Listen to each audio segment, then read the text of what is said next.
Well, hello, dear friends. It's so good to be with you again. I'm sure many of you do the same thing that I do, is you just hang on to your receipts when you've done shopping, just in case you might need to return something. But also because as a junk journaler, you look at them and you think, well, there's some nice marks on there. It'd be interesting as a background on a masterboard. So today is the day that I'm going to tackle these slips. I've got some A4 copy paper that I've used on one side, and I'm just going to glue some of these down onto that to make some masterboards, and then we're going to add some things to that. So let me go and do that quickly, and I'll be back to show you what the next step is. Well, I've played around a little bit and stuck down quite a lot of my till slips just onto scraps of used paper. Sometimes I stuck it on one side, sometimes just on the other. So these are where I've just used regular shop receipts, stuck them down whole, just mixing and matching, trying to get an interesting combination of barcodes and numbers and things. These will just be the basis for something. I've still got more marks to make with this, and I'll use some stamps and ink. This one I've torn up into smaller pieces, so it gives me a lot more flexibility. Yeah, it's just strips just really filling up a page. And then I had some blue tone till slips. So some of them were from Lidl. Lidl gives you these blue till slips like that, and this deeper blue is the front. So I tore strips of that with some from Savers that had a bit of red in there, and I've just woven them in so I could use them either this way to make maybe journal cards, or this way to make tags. Could do pockets, all sorts of things with those.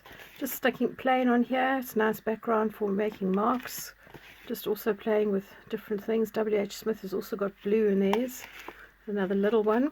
These were bus tickets, so the one side is white and the other side has this lovely blue, and then I don't know why I'm sort of fascinated with these QR codes, but anyway, so that gives you quite nice combinations, and that's just the fronts of the bus tickets.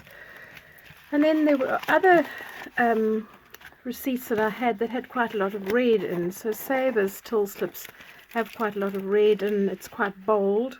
So I've just torn up some of those. A couple of factory shops have got red in them. And this one is, this is the back of a till slip, obviously the end of a roll where you've got that nice sort of red streak, just a reminder to put a new one in. And there were just some that had green in there. So I've got this far now just to stick down the bases for some nice masterboards, and I'm now going to get out some stamps and some inks and some things to play around with, just getting more marks on here and getting a little bit of interest. So I'll be back in a minute once I've set that up.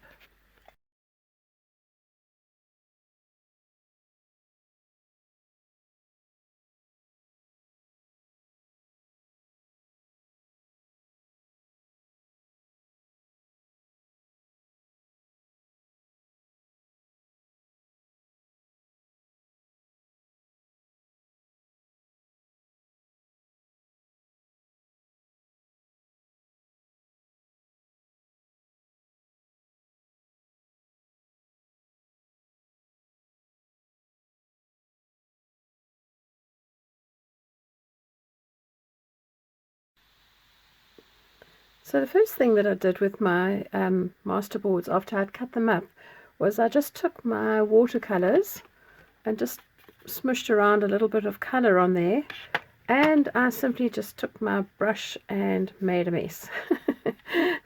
I have often, because I'm painting, residue of little bits of color all around here, so I was really just playing around using that, but trying to stick more with the earthy tones.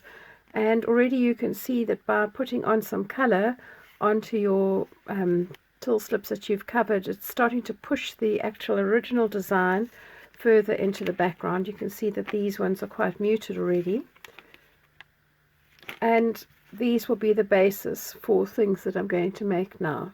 So having cut these up and having put some color on, let me show you what I did next. So the first thing that I did with my masterboards after I'd cut them up was I just took my watercolors and just smushed around a little bit of color on there, and I simply just took my brush and made a mess. I have often, because I'm painting, residue of little bits of color all around here, so I was really just playing around using that, but trying to stick more with the earthy tones.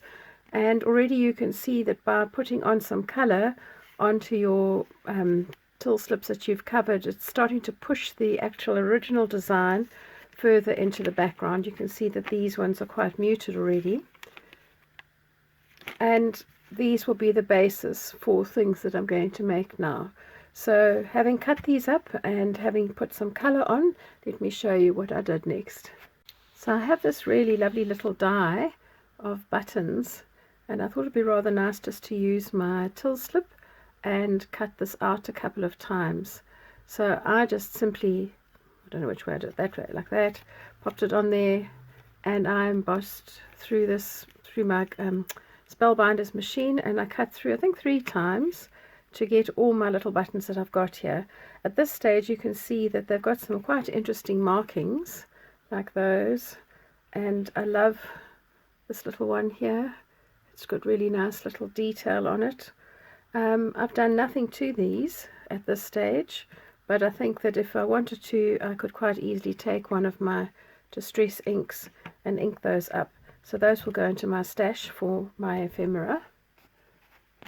So this was the second die that I took, which is really lovely flowers, and I used both a pinky color till slip that I painted and one of these sort of like really brown colors, and I ran this through my spellbinders, and look at all the lovely little flowers that I've got.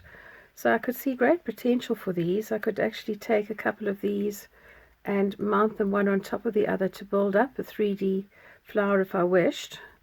I think of one of the smaller ones I could actually quite easily fit on the top as a center, like that. So I could build that up rather nicely if I wanted to do that. So I've got loads out of that. And then I did one more with a die, which I'll show you now. So this leaf design die, I decided to do something slightly different. I actually used this to cut out handmade paper to actually get these lovely leaf shapes. And my idea was that I would like to do some green on green, just to be a very sort of subtle design. So I thought if I cut them out of a solid color, I could actually then use my colored till slips. Oopsie, I need some tweezers here. I could use this as a background and glue these down, just a sort of a green on green, really soft sort of colors. So that's my thought for that one. So with my little squares that I had cut out, I played around by adding on a few little bits and bobs. And what I have here are just some old pieces of like a crossword puzzle and some bingo numbers, I think they were, that I had. I stuck those down. And then I've got this really lovely set of bird stamps. And, oh, that's a bit shiny, isn't it? So I've used these stamps and my black soot distress ink to stamp down. Now you'll see that on some of these that the images don't show up that clearly. So all I've done to enhance that is that I didn't want color as such. I just wanted to be able to see what I was doing. So I took metallic pencil crayons and I've just simply colored in the areas where the design is, and you'll see that that does show up, although it's not very strong. And I'm quite happy with that because it allows me still to work on that. Similarly with some of these, you'll see that the images aren't that strong, and this one says it's a starling, so I think that I'll just stick with a goldy color for this, even though it's not realistic. And simply by just coloring this all in one color, it just makes it stand out a little bit more. I'm not too fussed about the detail. I just want it to stand out ever so slightly from the background design. And on this one I have actually inked up the edges a little bit, but you'll see that the background colors are really nice and muted. This little one, because the image blends in so nicely with the background, I think I'll leave that. This little one I just colored in a little bit of a blue. I'd stuck it on a piece of card that was made into a label using one of my dies. And then these ones I had torn out pictures from a magazine, again used some of the crossword puzzles and things, and then I've got this really cool stamp that's got this zebra pattern. And with all of these three just to link them together, I have taken some vintage photo ink and used that to stamp on top of it, just to link that together. So those are some of the little things that you could use just to make little bits of ephemera. These could be made into all sorts of things. They could go onto a tuck spot, you could make them into a pocket, they could just be decorative, or you could even fold them and make them into tabs, but it's just the start of something. So the last few that I'm going to show you, because otherwise I'll just keep going, are just some sort of little journal cards that I've made of different sizes. Again, just taking my basis, being the till slips, adding on some text. This was from a little calendar, and some pictures from wrapping paper which I'd cut out and inked. This one I've made into a little tag. Here is another tag and another journal card. But you'll see that this one looks much more finished. And what I've done here is, when you've got a whole lot of things that are ready made and sometimes they're looking a little bit sort of bitty, it's usually because whatever you've put on the top doesn't really link with what's underneath. And one of the quick ways to do that is just using stamp. So I've got this stamp, let me just take it off here. It's got sort of like a bubbly effect. And I'm just going to show you how to use this to link everything together. So I'm inking up. I don't really mind if it's not too wonderfully inked. I'm not putting the square edge on the square edge. I'm just going slightly off, and I'm just going to do a little bit of this on my design, and I think you'll agree that that has kind of brought this design a little bit more to life. I could go heavier this side if I wanted to, but I think I'll just leave that. So these designs here are slightly more delicate, so I think what I'll rather do here is take a different texture, and I've got some of these. I think I'll take this one that's got the speckles, because it's almost like paint splatters in a way, and just ink this up. Right, so again I'm just trying to blend it together and to break up some of the surface of my design. There we go. I'm happy with that one. I think I'm going to do a little bit on the tag here as well.